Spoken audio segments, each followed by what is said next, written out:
is email? What does it mean? Communication is the imparting or exchanging of information or The news. single biggest problem in communication is the illusion that it has taken place. Conversation is the oral exchange of sentiments, observations, opinions, or ideas. Forbes Books Radio presents The Conversation with Clinton M. Paget. My guest today on The Conversation is Dr. Jim Karrh, author of The Science of Customer Connections, Manage Your Message to Grow Your Business. Jim has an MBA from Duke University's Fuqua School of Business and a PhD from the University of Florida, but he knows you don't have to be a PhD, a professional speaker, an extrovert, or a brilliant conversationalist to bring your own business story to life. You just need to follow a process he calls managing your message. Welcome, Jim. Clint, it's a pleasure to be here. My professional work is all around leading good conversations for the growth of the business. So there's no better spot to talk about conversations than The Conversation. Well, I really appreciate you being here. You know, as I read your book, even though the focus is more on customer messaging, I kept seeing a pretty strong parallel to team member messaging, which is kind of my sweet spot. So I wanted to ask you, why did you write the book, and really who's your target audience? The book, Clint, is the coalescing of a lot of things that I've learned along the way. My background, real briefly for your listeners, is small business ownership, as I would say, unfortunately, small business ownership. But I've also, I have a PhD, and I've been involved in consumer and audience research. I was a private company CMO, Chief Marketing Officer, for a number of years. And for the last decade plus, I've been working more as a consultant coach, putting together messaging programs and training and implementation. And I took a look at the landscape, Clint, of both leaders and teams, of who seem to, whether you want to call it, they're on the same page. They have their story straight. They have it together in terms of how they talk about the business. And I found that those who seem to do this consistently well manage to bring together three elements. And it's pretty basic and practical. First is a message itself that is conversational, memorable, helps drive the business. So it's not just all about us. It's not about lingo and features and functions and all of that, but it's really more about your customer, your stakeholders' world. The second part of this is messengers. So you really think about, if you're the leader or if you have a team, of who needs to understand the story, who needs to have a good sense of priority, the right questions to ask, the right stories to tell. And they're very intentional about that. So we want to equip more people than just the leader of the team or the leader of the company to be a good messenger, to really get it. And then the third part about this is some simple management habits. So how do you keep it fresh when people change roles or come in or out of the organization, that we continue to build consistency in the message. And this really applies, I think, for selling your stuff to the outside world. It also applies to selling your ideas and priorities inside.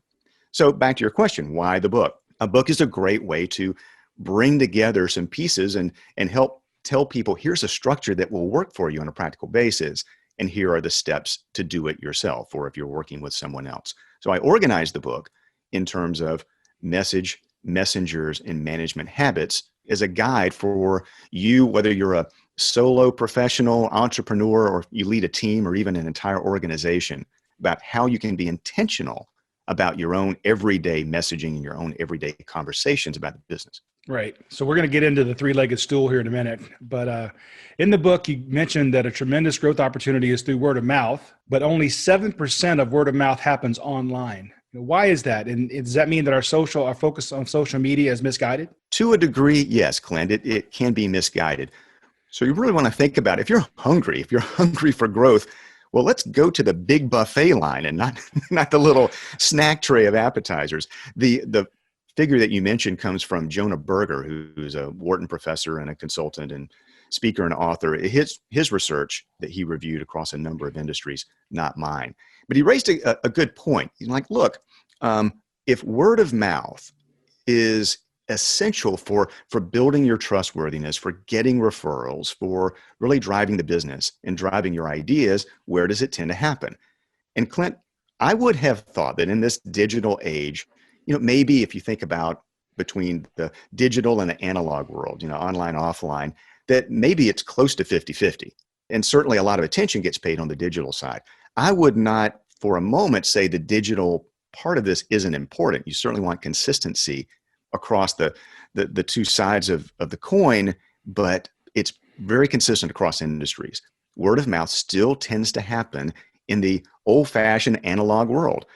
Now, we're not together in person quite the same degree as we were even a few months ago, but still, whether that conversation is happening in a hallway or in your community or at a ball game or in a business review or through a Zoom call, it's one-to-one or one-to-few is where growth happens. It's where trustworthiness is established. It's really what grows the business. So as much as we want to make sure that we're doing things right on the digital side, we really want to be intentional about the analog side, about the conversations, and make sure that they're consistent, that they're on target, and that you can build some scale. So, and why is that the case? Well, Berger makes the point of like, look, everything in the digital world is traceable and trackable, and it shows up on your dashboards. The other part of the coin is a little bit more mysterious. It's under the radar, if you will. So we probably overestimate the digital side just because it's so visible and so immediate, right? We can search on it versus the side where really the growth opportunities and the opportunities to build your influence really lie. But I think it's also the anonymity of social media makes it feel a bit disconnected, where when I recommend someone face-to-face, I'm putting my reputation on the line. That's exactly right. And we can talk about a little of the specifics about what you want your network of people inside and outside the company to really know and believe, and how you feed that system.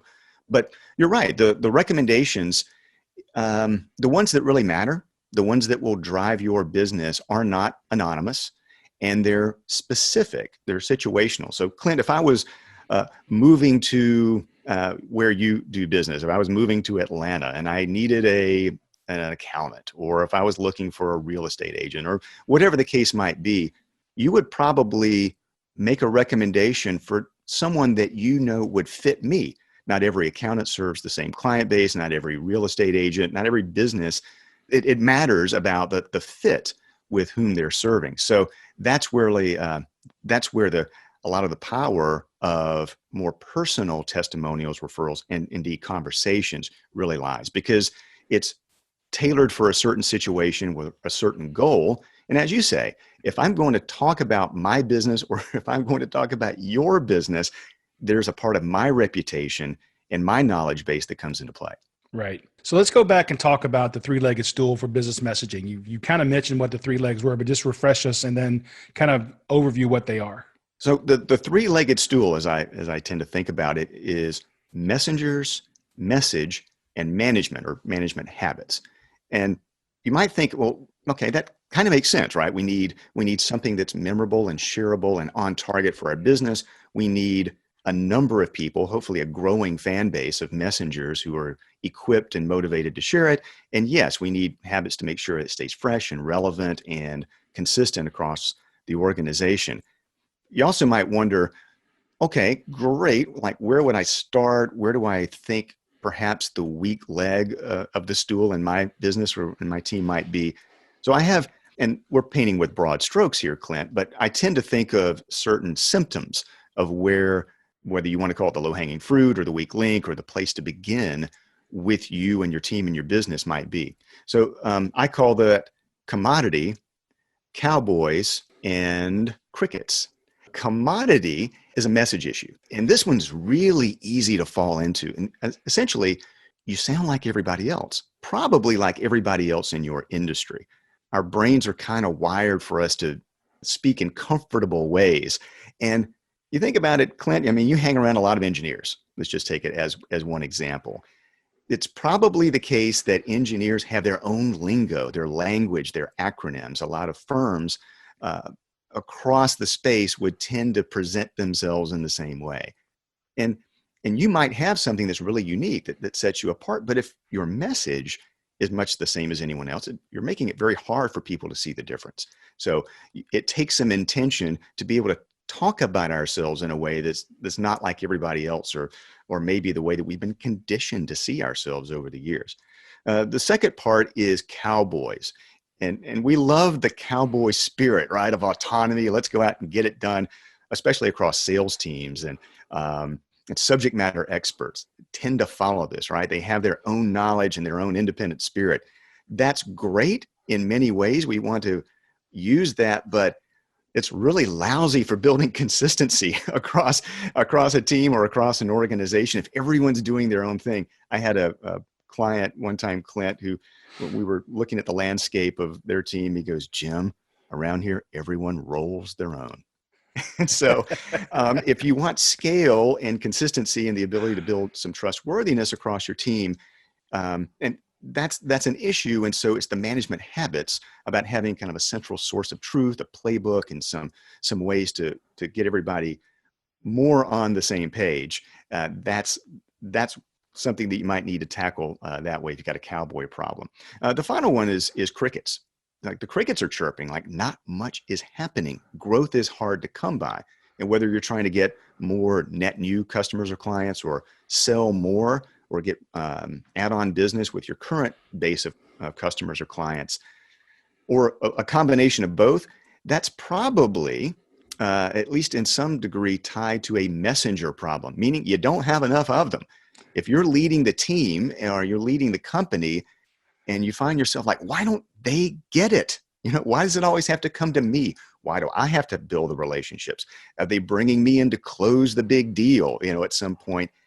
That's okay to a point. It's exhausting, and it's an unnatural limit to growth. So building a bigger base of messengers, even if they're not closing all the deals, but to equip more people to be able to find more good fit opportunities for you. So you got the three legs of the stool, and I would say to leaders and aspiring leaders, look around. If it seems to be an issue, maybe with crickets or commodities or cowboys, that will give you some guidance on where to begin.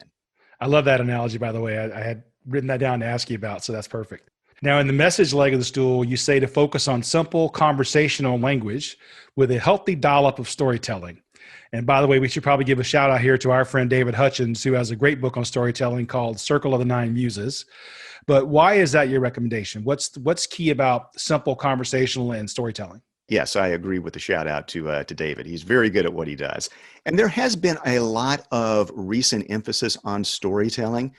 And you've probably covered some of this, Clint, and your listeners have been hearing and reading about it if they're not doing it themselves. It's not, hey, once upon a time, there was a rainbow in a meadow sort of storytelling. It really fits our brains in the way that we try to make sense of the world and make sense of our options and our own journeys as people and as businesses.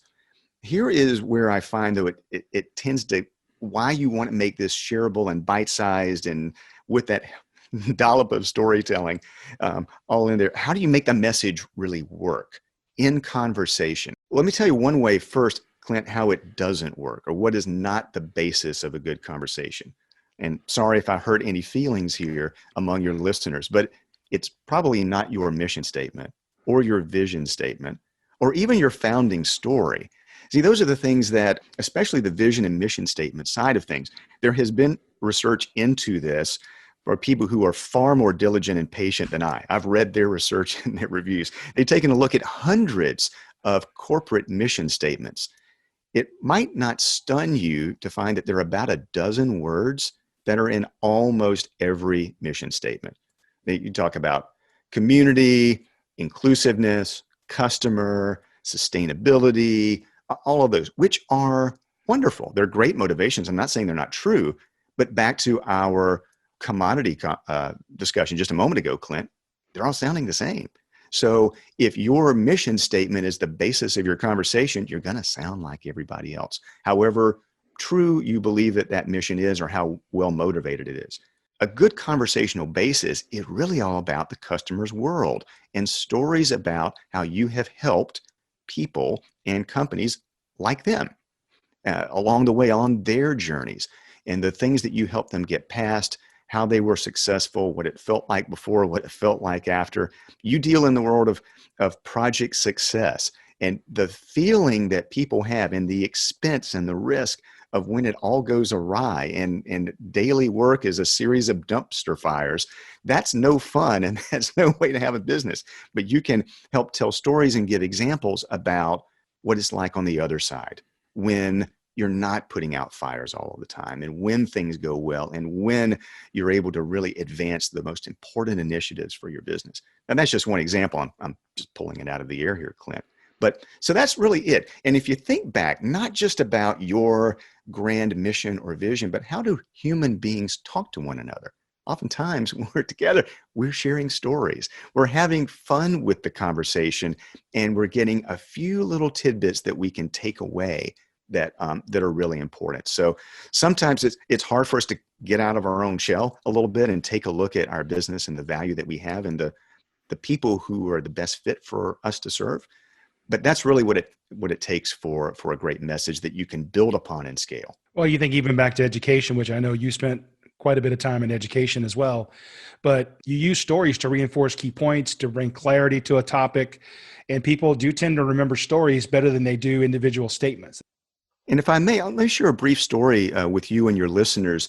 It was a great example of how you break out of a commoditized world where the players tend to look the same. This was for work I did with not a huge bank. It was a community bank here in the mid-south of the United States. And if there's any industry, if there's any type of company that they're all kind of the same, are banks, right? They're all member FDIC, and they have pretty much the same products and the same pricing and the same mission and all of that. So how do you stand out? Well, we were having a bit of a workshop with a number of the branch managers of this bank system. And I asked them to talk about just some stories about favorite customers or favorite colleagues, people who weren't in the room, and things that were memorable for you. And there was one story that came out, Clint. It was about a young loan officer, a young man who was a guy's guy and very popular. He's good at his job. Everyone knew, though, there's one thing about this young man is he was afraid of heights. So he was the guy that if he was going out hunting, he would not be up in a deer stand. He would be on the ground. If he's going to an amusement park, he would enjoy it. He's not going on the tall roller coaster. Well, one day, this junior loan officer was given a list of some people to see that week. And one of them was a business loan candidate who was involved in what is known as aerial application, which also means crop duster. That was his business. Gets up in these little planes and treats crops. So what that junior loan officer had to do in his position was go meet with the owner of the business, take down serial numbers, get some background information, take it to the loan committee and see if they could make an offer to this business. And he did that. But he's in the middle of taking down this information, trying to build rapport. He really wants to do this business. And the owner of the crop duster says, "Want to go for a ride?" Well, we can all kind of relate to that. The last thing he wanted to do was to go up for a ride. This had a really bad downside to it, Clint, but he also really wanted to show his enthusiasm for it and here's their willingness to literally go the extra mile. Well, he did go up in that plane. I'm happy to tell you that nothing really bad happened. He came back and maybe on some wobbly legs, went back to the bank headquarters, took it to the loan committee. They approved it and he got the business. That was a great story. And the thing was, Clint, that there were about 2 people in this room of several dozen who had heard that story. Everyone lit up about it because it felt human. They could feel the pit in the pit of their stomach about that moment. But it was a great example that highlighted, hey, we do go the extra mile. We will do more than what we have to do or what's expected for our customers. That became the basis of stories that they told across digital and analog channels. And they're still doing it today. So there's an example of stories. It's real, it's human, and it also illustrates vividly the differentiator that business really felt like it had. Well, as an aside, I've been around some crop dusters before, and talk about your cowboys. All right. So if I was scared of heights and I had to get in a plane, the last plane I want to get in is a crop dusting plane, because those guys are really acrobats. They have to come low to the field and pull up at the last second to miss the trees. I mean, that had to be a not fun experience for that young man. They are low to the ground, and this doesn't look like a 747. This is the little thing. Exactly. Another thing that I really liked was a statement that we shouldn't be educating the market. Instead, we should be engaging with it. Now, why is that? Well, you and I, Clint, have both spent some time in education, being educated and being the educator. Frankly, most people don't want to be educated. And I think the desire to educate the market can come out of our frustration when our message doesn't seem to be hitting the mark. Like, well, we just need to repeat it more often, or we need to dumb it down, or we just need more voices to say the same darn thing in a different way. Maybe they will get it. Just use that as feedback to say, if you find yourself thinking we need to educate the market, you probably have a message issue. It's not going to hit the mark. Saying it more often isn't going to change things. There's an old communication maxim is you can't over communicate, and I think that's bogus, Clint. I mean, you can over communicate. You can say the same wrong thing over and over, or you can be the single voice saying it so often that people tune you out. You become a nag after a while internally. So engagement, though, and the story was a good example, right? So something that people can relate to, especially if they can see their own situation in the stories that you tell, in the examples that you offer. And it's also in the questions that you ask and the other things that you bring to the conversation. So I'd say if you find yourself slamming the table, or someone around your shop is slamming the table, we need to educate the market. That's not a high probability of success in all of that. Just retool the message in ways that people are more likely to approach the message rather than run away from it. I think I have a great example of this now that I think of it. So I travel quite a bit, obviously, go out of the country a lot. And I spend a lot of time at the Atlanta Hartsfield Airport on their train going between terminals. And the new message that they have is, please stand clear of the doors. Don't block the doors. And people ignore it all the time. But the old message, which they got rid of, I think around the 96 Olympics, I loved it. If somebody came on and tried to hold the door open, the message would come across and say, you are being delayed due to the inconsideration of a fellow passenger. And of course, everybody would then look at that person. So in that moment, they are engaged and they would not do it anymore. So one message was educating, don't block the door. The other message was clearly engaging with that person. And that's a great example, Clint. And now I remember that. I remember that message now going through the Atlanta airport. There are lots of ways, psychological cues and psychological levers that you can employ. Social proof, social pressure is certainly one of them. So we're not getting into trickery so much here, but just knowing that, what are the things that people tend to pay attention to above the noise, and what are the things that they're likely to be engaged with. And remember, what you don't want is your message across your team, across your organization, to be like a game of telephone. You remember that, one person tells somebody something, and then by the time they've told the fifth or sixth person, it bears little or no resemblance to the original message. So that's memorable for you even a few years after that message, and you repeated it and it makes sense, and you got it just the way that it was. So that's an example of a message that really has some legs, and that is in some little bite-sized pieces that's really engaging. Now, a few minutes ago, you were talking about similar words in a lot of mission statements, but you also say that there are some words that have stood the test of time and some that probably should be avoided when communicating our message. What are kind of a few key words that you like and the ones we probably should stay away from? Well, Clint, you mentioned that from the book just a moment ago, so foreshadowing here. And this comes from my list of words to consider including, and then words to consider omitting, come from practice all the way from Facebook ads to conversational and messaging playbooks that I've used with companies over a number of years with a lot of working professionals. We put science and practice together. So things that relate to the other party, that relate to your audience. Specifically, the use of the word you tend to work far better than I or we. It's interesting, Clint, we were talking earlier about the difference between digital and analog conversations. And really the digital often is not really a conversation. It's spreading the message.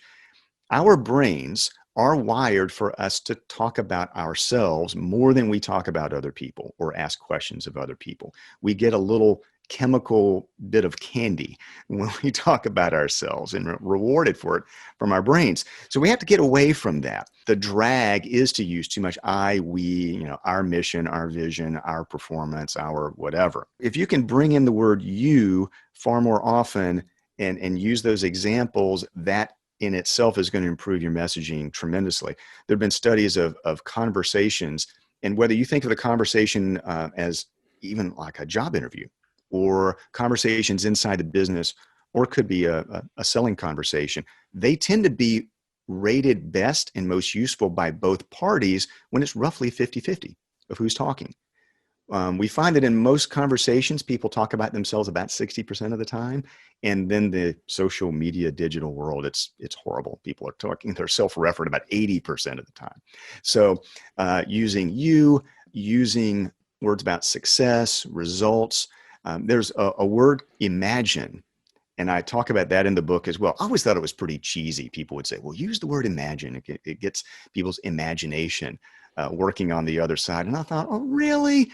It's like, oh, imagine project success, Clint, with rainbows and candies and bluebirds singing. It just didn't seem real or relevant. But then I went a little bit farther into the research. And you know what? If you ask people to imagine an outcome or imagine a path to get there, then it becomes more memorable. They actually do put visuals in their own brains. And so that does tend to work. It tends to be engaging.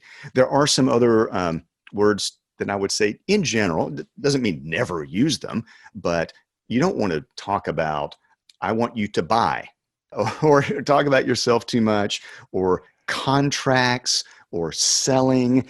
Whatever it is that you're offering, people don't really want to buy it. They want to have it. They want to use it. They want to enjoy it. So there's some just general lists in there, just knowing none of this will probably strike you as being breakthrough, but it is kind of common sense, but not common practice, again, because our brains tend to drag us toward the things that are most comfortable, meaning us. I think it kind of leads into my next question. What is the value of authenticity? And then why aren't truth and tradition the same thing? Authenticity certainly is a phrase, a word, an idea that's gotten a lot more attention these days.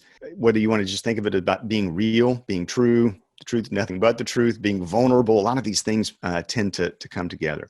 So authenticity at one level means staying out of trouble. People can fact check you pretty easily these days, and they will check you out if they're at all interested in you. So you want to think of it that way, but not just the negative. I think there is a certain humanity that is effective internally as a leader, as well as externally if you're trying to say, hey, what we offer, our products, our services, will not be perfect for everybody all the time. Here's where it's the best fit. And you know what?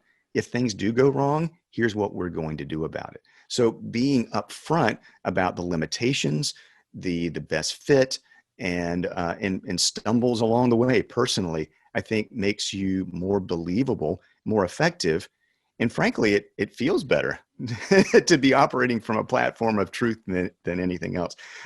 Real quickly, Clint, a story from the corporate side of all this. My CMO days was leading marketing and a lot of the sales efforts through our distributors for a brand of bottled spring water, which is bottled in Arkansas near Hot Springs National Park. Well, when I came into that role, and marketing folks, we're always going to take a look at the logo and the messaging and our sales numbers, all of that sort of thing. And there was this label that was on some of our larger format bottles, the ones that go into coolers. And it had this drawing of 3 snow-capped mountains with a river running among the 3 of them. And something struck me and wrong about that. So we've got this single source spring water that we're very proud to say comes from one site near Hot Springs, Arkansas. And then we've got these 3 mountains covered with snow on the label. So I remember having a meeting with our management team. I said, I think that we need to consider changing this particular label. Well, Clint, you've been around a lot of finance and operations people and production people, and the natural thing was, you marketing folks, you always want to change the logo and the label and that sort of thing. I said, well, the authenticity and this natural spring water, it's so important for what we want to do. right? Yeah, yes, of course. And we're proud to say that it comes from a single spring site near Hot Springs, Arkansas. Yes, right. Where are the snow-covered mountains in Arkansas? I haven't found them yet. And furthermore, we're talking about pure spring water. We don't really want to show a river on our label either, because we're not doing river water where fish do their thing. So someone, some far back, with not bad intention, had probably thought Mountain Valley, that's the name of the brand. So we should put mountains and valleys and rivers and things like that in our picture. It wasn't authentic, and we were inadvertently undercutting our brand and what we really wanted to come across. So you got the label changed? Got the label changed. All right. Success story right there. Another quote from the book that really resonated with me is, many of us are drowning in inputs and information, but are still thirsty for a sense of direction. Now, of course, for me, one-way communications through text message, through emails, through posting on Slack or Jira, I see those as inputs and information, but I see conversations where you're able to ask clarifying questions. That's where you get direction from. Do you agree? I absolutely agree, Clint. And so we can't do much about the environmental noise. And to a degree, you mentioned a lot of the communication mechanisms, both inside and outside a company, right? So our buyers, our influencers, our stakeholders on the outside are inundated with this. And back in my radio days, we used to talk about the signal to noise ratio. The noise has never been higher. And even the internal communication channels, so if you're trying to get your initiatives funded, you're trying to keep your ideas top of mind, keep things rolling. Some of these channels like Slack, they can become part of the noise. It can be even more of a problem. You as a leader, as an influential person inside the company, the best thing that you can do is, first of all, through the power of your own conversations of keeping the priority, but there needs to be kind of a central source of conversational truth. What are the few questions that people need to keep in mind? What are the stories that they should consider telling? What are actually your differentiators? What's a good fit for this project, for our solutions? And so when I'm working, especially with sales teams and leadership teams, I think we need some sort of conversational guide. Oftentimes we'll think of it as a playbook. What are the bite-sized pieces that are of a high priority that people can go to when they're planning those conversations, when they need them in the moment? So often there's information, I would call it just in case. So it's organizational information, it's product information, it's people information, just in case you need it. Here's where it is. There's some portal priority, there's some place, repository where things go to die. What we don't want is conversational guides that are just in case. We want them just in time. So it's packaged and presented and updated in a way that it can help people remember things, that they know where to go, and they have guidance and coaching of how to use them as well. That's an important area for frontline and second line managers in all of this process. So what you describe is a chronic problem of just all the noise and all the mess. That's not getting any better. The only way to do that is through your message, your coaching, and the packaging of what people really need to know and need to be able to say and ask, and get it in a way that is actually used every day across the business. Right. As we're recording this, we recently had one of the debates, presidential debates, and you describe in the book a powerful trait shared by Bill Clinton and Mike Huckabee, that during face-to-face conversations, both men can muster such an intense focus on the other person that person feels as if they're the most interesting and important person on the planet. And so that's clearly a great trait to have, right? It is. And being here in Arkansas, Clint, and traveling across the country and in other places around the world, there are not that many things that people who are not from Arkansas know about Arkansas. So typically I'd get asked about Walmart, the Clintons, and maybe Mike Huckabee. And so that's why I put that example in the book. Now, I'm not a highly political guy, and we're not even going to talk about that part of it, but Arkansas is a rather small state. And so I actually have had occasion to be around both of the Clintons, the former president and former First Lady and Senator Hillary Clinton, and also Governor Mike Huckabee. And I found, although Bill Clinton and Mike Huckabee are in far different parts of the political divide, if you will, they did share that trait They're really good at what some people would call retail politics. They're really good at the conversation. Both Bill Clinton, not so much Hillary Clinton, but Bill Clinton and Mike Huckabee did have that. They would look you in the eye. I don't know clinically if you could call it a photographic memory. I do know it's an impressive memory. Mike Huckabee would ask people about their hunting dogs. Bill Clinton would bring up something that happened 5 or 6 years ago, and he would just be intently in the emotions of the moment then and the moment at that time. It was remarkable, and I think how we can attribute a lot of their political success and communication success to that. Most people, Clint, don't have a photographic memory, and most people aren't politicians and don't want to be, and I would agree with that. But to our earlier point, how do you enable more people to have the tip of their tongue, the top of mind, the questions to ask, a few things that they should be able to share, and it gets toward the need for whatever your most critical conversations are inside and outside of the business, some sort of conversational guide based on best practices and the people who naturally do it well, so that can be a more widely shared competence. Again, most people can't do that. And how often is it, Clint, that we think of exactly the right thing that we want to say, the right question that we want to ask about 6 minutes after we were going to say it or ask it? Yeah, that's something you hear a lot. I wish I thought about this 5 minutes ago, right? But I do think, so smart now. Yeah, exactly. I do think that what I took out of that also, maybe I can't think of the right questions to ask, or I don't have that instant recall of somebody's hunting dogs.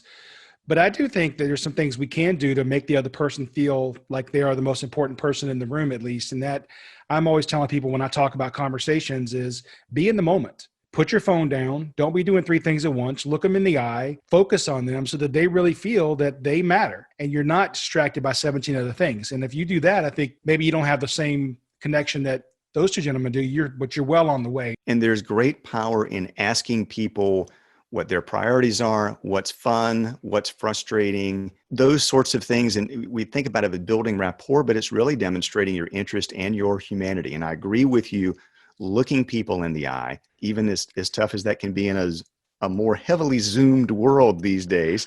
But listen, if you're in a conversation online or offline and you're glancing at your phone or you're clearly doing something else, you are sending a message. The message is there's something else going on right now that's more important than our conversation. And that's not what you want to do. Anyone can adopt a few of those habits as well. And when we get into the management habits of consistency across your team, that's the kind of thing that if you're a senior leader, if you're a senior manager and listening to this, just a reminder, people will pay more attention to what you do than to what you say. And that is an area that leaders and managers need to model that sort of behavior about being in the moment, asking good questions, being willing to share a story, and being willing to just listen, to sometimes have just that moment of quiet or pause. You don't have to pounce, and just letting other people have a little oxygen in the conversation.